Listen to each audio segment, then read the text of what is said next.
కార్తీక మాసం కోసం బయట మార్కెట్లో కూడా ఒత్తులు కొనుక్కుంటాం. నేను ఇవన్నీ కూడా మీషోలో తీసుకున్న ఒత్తులు అనమాట. ఈ ఒత్తులన్నీ అయితే ఇందులో మనకి ఇంట్లో చేసుకున్న వాటికి ఈ కాడ అనేది పొడుగ్గా వస్తుంది. వీటికి ఏంటంటే కొంచెం చిన్నగా వచ్చింది. ఇది కూడా నేను ఈ దీపాలు పెడుతున్నప్పుడైతే కనుక నాకు ఐడెంటిఫై చేశాను అనమాట. ఇప్పుడు ఇది ఇంత చిన్నగా ఉంది కదా, ఈ చిన్నగా ఉన్నదాన్ని కొంచెం ఇలాగ లాగామనుకోండి మనకి లెంత్ అనేది కొంచెం పెద్దగా వస్తుంది. ఒకసారి ఇలా నలుపుకోండి, అప్పుడు మీకు సెట్ అయిపోతుంది. ఇంకా చిన్నది చూపిస్తాను.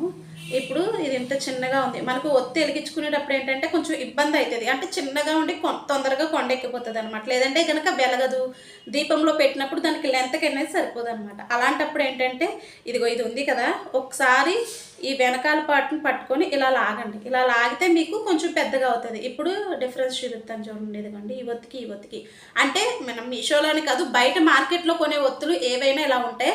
అప్పుడు ఒక్కసారి ఇలా నలుపుకున్నారనుకో మీకు లెంత్ అనేది ఏంటంటే కొంచెం పెద్దగా వస్తుంది అనమాట. ఎవరికైనా టిప్ నచ్చితే కనుక ఫాలో అవ్వండి.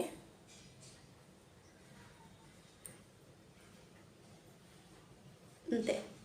ఇలాగా మీకు ఎన్ని ఉంటే అన్న అయితే కనుక అనుకోండి. నేనైతే కనుక కొన్ని వేరి మీకు చూపిద్దామన్న ఉద్దేశంతో అంతే.